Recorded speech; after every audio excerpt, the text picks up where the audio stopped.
this could be our possible last game, the zoom out capability. I like that. And I do hope that it comes back here so we can pull it back. It Who is. knows? It is. It is.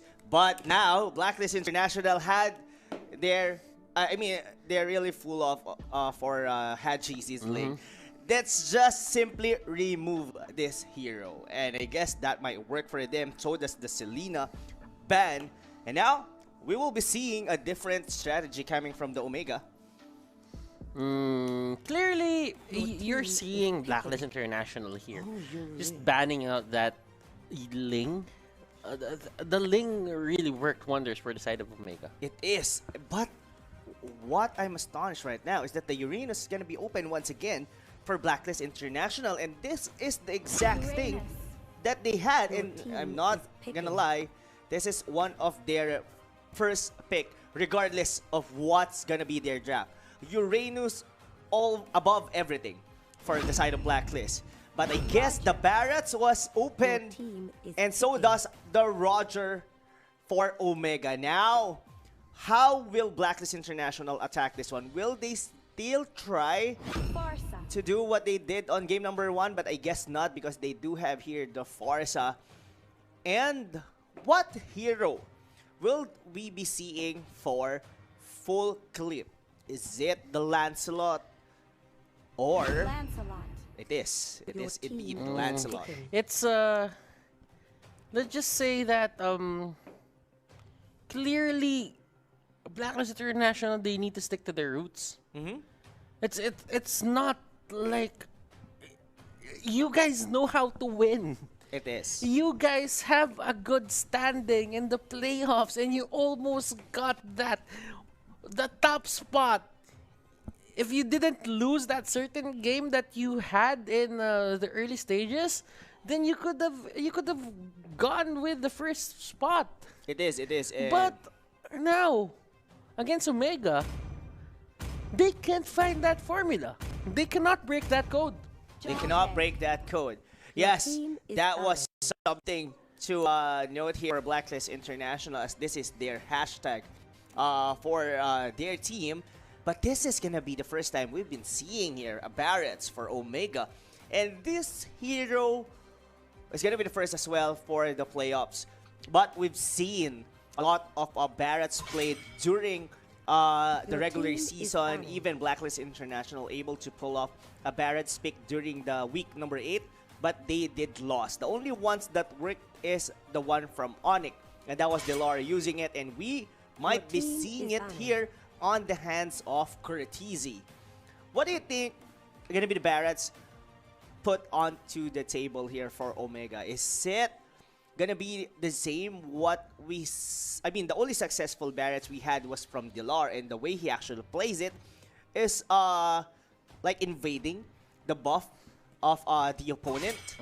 Yes. So will this gonna be, or this is gonna be a Barretts that's just gonna stay on the lane and just sustain? And definitely a Barretts is a one hard hero to kill on its respective lane.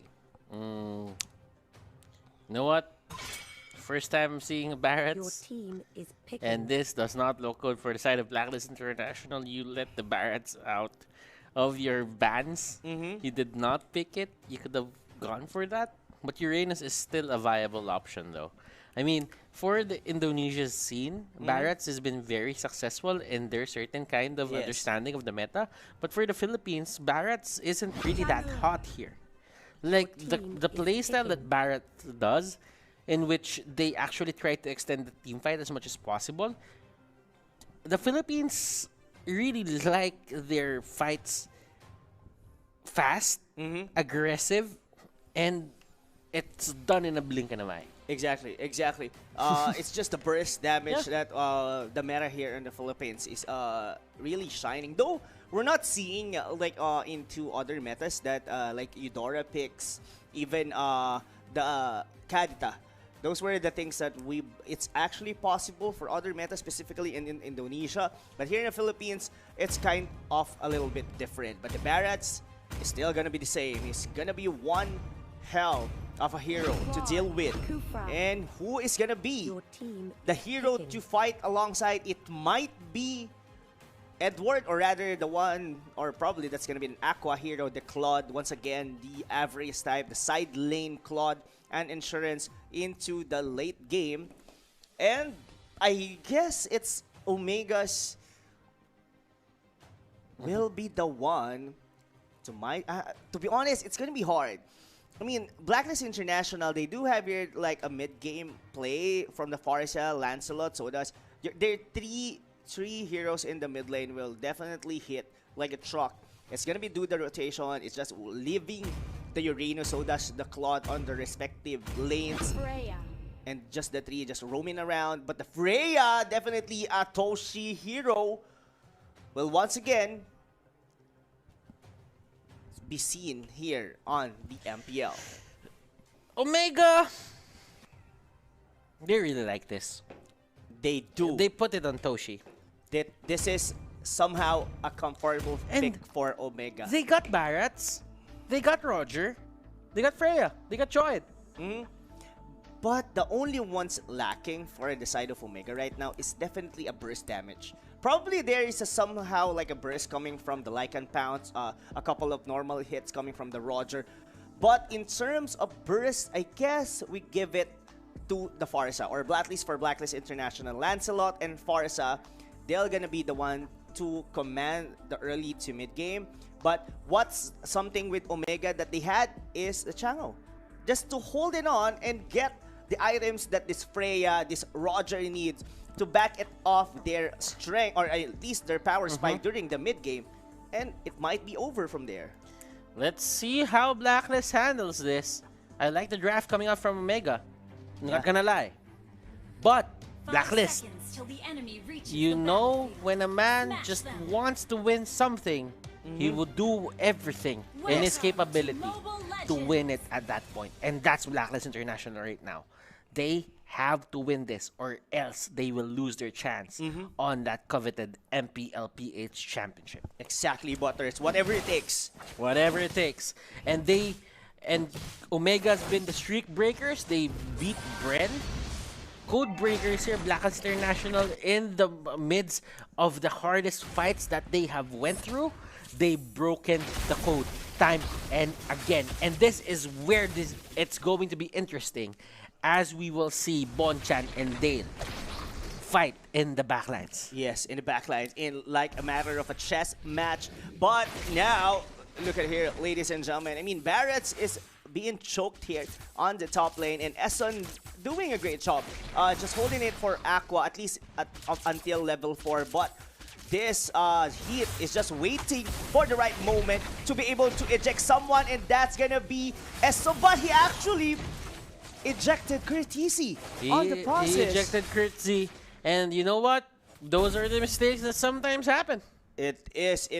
Those mistakes, they sometimes happen, and you can't really say that, you know. I guess you just have to let go. It is. Well, I guess the cooldown for the ejector is about to go off and try to throw Curtisi just to stun. That might be a possibility, but Curtisi here, even with half HP, is very, very tanky. But meanwhile here on the bottom lane, still, Hit can be seen. I mean, this Jawhead is really giving Omega the vision that they need to be able to pull it up, and just giving space for the Freya to farm, even for the jungle, for this Roger. And there, he's actually doing well. This Jawhead, look at the rotation that Omega has been doing. It's really a sight to see. But now, Killer here, almost dying. It's already level 4. It's going to be hard to kill that one. He's going to regen its HP, going under the turret. And now, we might actually get a calm, or rather a quiet, peaceful early game, as both of the teams are set to get their power spikes just right on the mid game, or rather at least get their ultimate first. But now the Daytona's been used by Esson. He's actually been thrown out inside the turret, but still tanky. And Killer will be the one to fall and first. Haji is being very aggressive, and he's in human form. Remember, the duality of a Roger. Yes. You get slowed in human form, you get dealt extra damage based on the missing HP you have on your hero. That's the extra 50% extra damage of the the missing health of a certain hero. So let's see how Omega will deal with that. Blacklist International, they steal that and they get the kill. And Farsa here is really happy with that play. Edward just stepping up. It is. I was wondering why had GC. He actually hold killing the turtle and checked if there's heroes from Blacklist International, and they just let's just take it either way, and then suddenly the feathered airstrike was just on the right moment, taking the turtle away from Omega. I kind of get the idea why, because he knows that the Lancelot, once it gets to a certain threshold, the HP threshold, that's going to be the Thorn Rose and the Retribution. It is. But needless to say, it looks like Blacklist International is having a good footing here on the fourth game.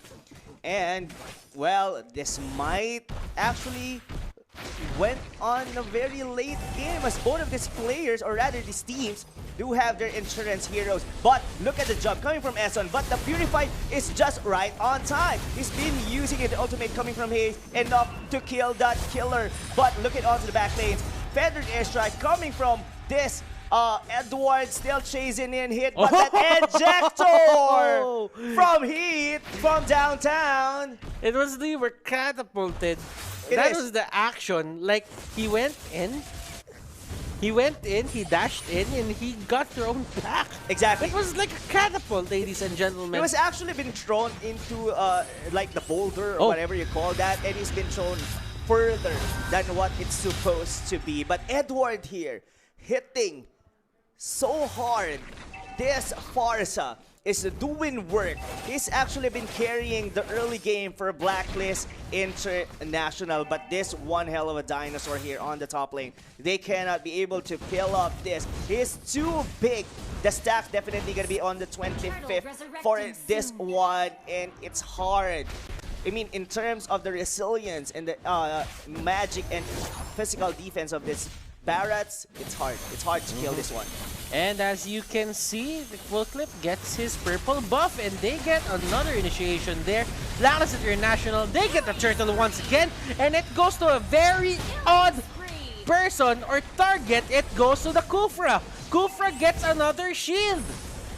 Oh my goodness, Blacklist International, how are you guys doing this? How are you stealing the buffs with the tanks, with the supports? Yes, it's time and time again. I mean, Esson barely dying there, but he actually did last hit. That's the reason why he lived for another day. And looks like Blacklist International is back on the series. But yet, well, it's not yet over. But I guess Aqua here is having a great time farming here on the bottom lane. And this is something Omega doesn't want to see, that this Claude might actually be strong. But there is an ejector coming in. Edward flying on around. He's leaving here.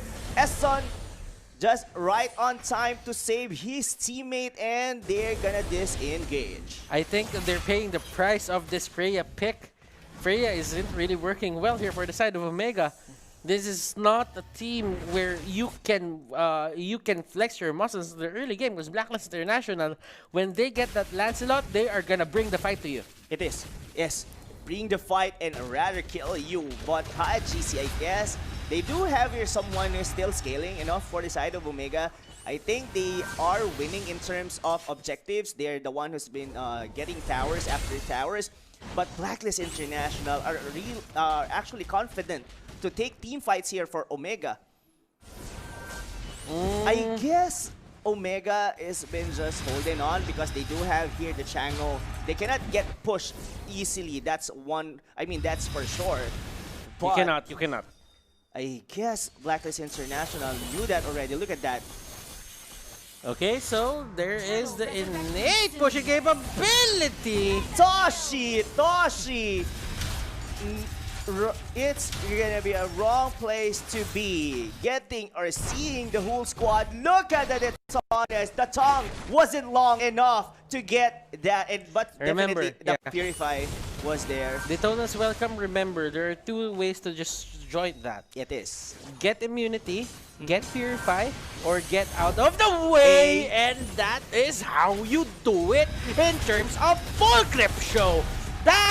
ladies and gentlemen, is a capability of full clip, and he goes wild, ladies and gentlemen. Oh no, Omega! We've seen this earlier in the series.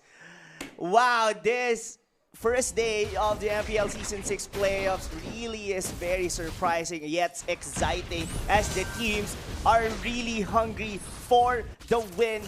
Ladies and gentlemen, Omega is still not out, but I guess Blacklist International are showing the signs for us that they want and they will make it happen to get game number 5. Here is the Gillette instant replay hashtag save the day. Look at how aggressive this full clip, this Lancelot going in with the Tyrant's Rage and Revenge, going in for the Thorn Rose for the final moment, killing that Jawhead.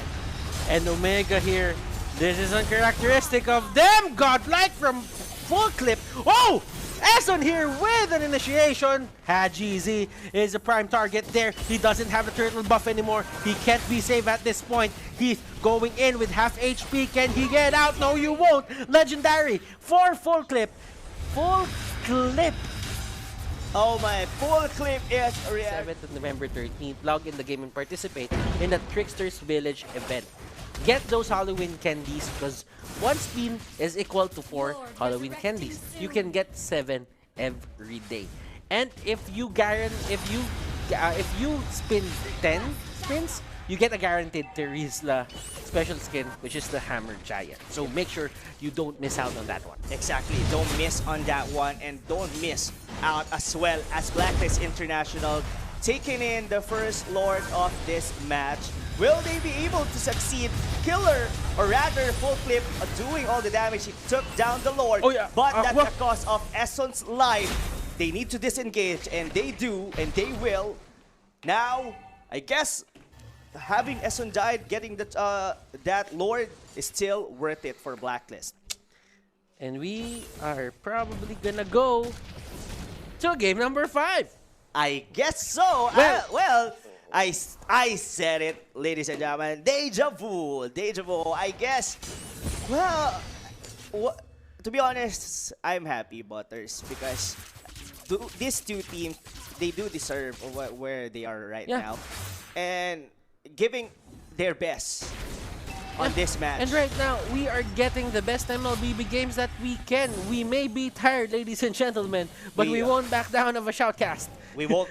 We won't back down. We won't, and we will never. We'll just broadcast on its fullest. But speaking of fullest, the ejector has been made to Edward, but he barely died and still capable of using the feathered airstrike. Look at it, going into Edward, but I guess he doesn't want to overcommit onto that Farsa. Okay, the push will be halted right now as Blacklist International are forced to go out. The Lord isn't available anymore. They really just wanted to get more stacks on that creep waves. But still, one of the reasons that you would want Blacklist International to stop at that point is that is the first Lord of the game. That isn't even an empowered Lord. It is. And yeah, still, Omega, they do have a chance here to flip the switch, or rather to bounce back. They had this Chango that just to hold the lane. They have still this Freya. Well, it may not be doing so well during the early to mid game, but this is still a Freya. If you give enough items and probably space, this one gonna hit like a truck. And you don't want to have like a 1v1 for a Lancelot versus a Freya. Definitely Freya will win that one 100%. Okay, Blacklist International slowly climbing up. They don't want to make this the last game of MPL S6. They want to stay here for the longest time possible. Remember, the ones who win are the ones who actually make it or stay the longest in the stage. And that's what you want. You want to be in the stage for as long as possible. Killer getting thrown out. Edward here getting hit with an unstoppable force. Killer just waving those hula hoops around. It is. What actually he's been holding on for, I guess, Butter for Omega. Basically, the Barretts is not doing what it is supposed to be. Yes, he is tanky, but if the Roger dies, or rather this Shango, I mean the damage dealer that this Omega has is just definitely Haji.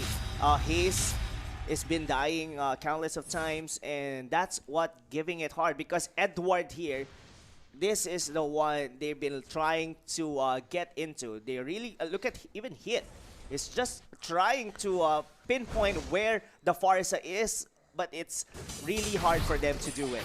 Wow, that was a very ballsy move coming from Full Clip. Well, they don't really have the stun that It is. They don't really have the stun that Omega wants them to have. But Aqua here going in, is he gonna try to take down Curtsy? Curtsy here with the Barrats. Barrats, it doesn't have a good win rate here in the Philippines. It might have in the Indonesia side, but in the Philippines, it's a different story. It's definitely a different story. But what's the big story is, I thought Essen doesn't have its flicker, but he do have. And the second Lord has just spawned. And as you can see, Lance is making his way there. They're in the area. Killer has pushed the wave to the side of Omega onto the bottom lane. And what does that mean? It's prime time to take down the Lord. It's prime time now. Will Omega somehow miraculously get the Lord And on the Killer, hands of Blacklist? look at Killer just pulling out something here out of his sleeves. And he tries to hug out Heath as much as possible, but Heath doesn't want the love. Doesn't really want the love. And there's no one to kill Killer right now. Look at the Lord, half already on HP, but they might want to hold this one up. As look at Curtizi, just manning up, going into the mid on the Lord pit. It's been reset, and we're back to square one. Oh. This is the never-ending dance, the never-ending waltz near that Lord pit.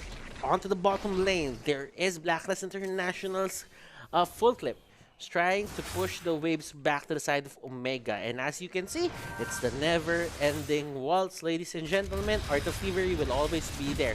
Killer here, stacking it up. They're gonna go for it. They know that some people went to the bottom side for the side of Omega. 3 people to be exact. Only 2 are here. They're not really committing that much. And Omega here puts the 2 people in that area on that side. Ladies and gentlemen. Oh! Oh, she gets collateral damage. He's the first one to go down. Curtsy uses the flicker. And man, oh man, Blacklist International, they will take the Lord now. Yes, they do have a good pickup right there for Toshi. And, well, this might be Omega might still wanted to give it a hard time for Blacklist. They are bouncing it off that they could be able to steal this one. Will they be able to do so? Curtizi is the nearest, but he, with no avail, can be able to take down that Lord. Now this is the Lord. And there is a push that's happening into the mid lane. It is. But it wasn't really enough. It wasn't really enough. You know what? You know what happened? Because of that push, it might look trivial to you guys, but because of that push, ladies and gentlemen, the Lord was placed in the shortest route possible in the game, the mid lane. It is, it is. Now, they're going all in. Blacklist International, they know that they don't want to drag it onto the late game. They all have the advantage. Luminous Lord taking down the base turret on the mid lane, trying to get the top lane as well. 2 turrets down for the side of Omega. Will they take another one? That's the question. Killer here, he is leading. He is leading these minions. Oh, and Heath with a nicely timed flicker there. Not gonna lie, that was really cool, but Toshi, you are God. Heath, next one, doesn't have the flicker this time. No outs for you, sir. Esson going in for the dive. Don't really know what happened there, but Killer. And oh wow, look at that. Another initiation attempt for Esson. It won't really matter that time. But right now, the creeps are moving to the side of Omega. They're just waiting for it. The Predator airstrike is here. Now, they are going in. They are already controlled. And look at this, Blacklist International. This might be the defense that Omega wants to do. They will get that, and they live to fight another day. Yes, they do have another chance to reclaim this one. They're just 1 game away, Butters, on closing this series. And Blacklist International is showing like just what Signal did to Execration, not giving a free ticket to the semifinals. And wow, Blacklist International looking very, very strong here on the late game. You don't give Killer that Uranus. That is the storyline for this series. Both of the games, they won with this Uranus. And if Blacklist do won this match, I'm expecting 100% ban on the Uranus for Omega next game. Okay. Oh, Eson getting thrown out once again. Let's see. Kurt Z is not gonna get hit, but he does get isolated for a bit. And Blacklist International knows that that wasn't really the best target for them to go on, so Kurt Z will be left alone. Oh my goodness, it's already Friday, ladies and gentlemen. It is Friday, and I hope you guys are enjoying watching the MPL Season 6 playoff. This is just the first day, but the first day is ready. Aqua! Oh, Aqua, you don't want to jump there, barely killing the Barretts. But I guess that was a return damage. Was there an item like a blade armor on the side of Omega? It could be a possibility, but you know what? Things are looking slow for the side of Blacklist International. It's really hard to close a match right now, and you are getting a lot of it. Courtesy, ladies and gentlemen, he gets initiated on. And that is going to be another legendary for full clip, and that is going to be the takedown on Hajizi. This might be over. Oh, Toshi wants to fight. It is. Doesn't really have the damage for it. This is gonna be over, but there's definitely all the damage dealers coming from Omega has already been dead. Yes, they do have Hay, they do have the Meteor Tower, but this is still 5 members from Blacklist International taking down Heat. He's just one Shango. He's not gonna be enough to hold the base of Omega, and now we do have here a game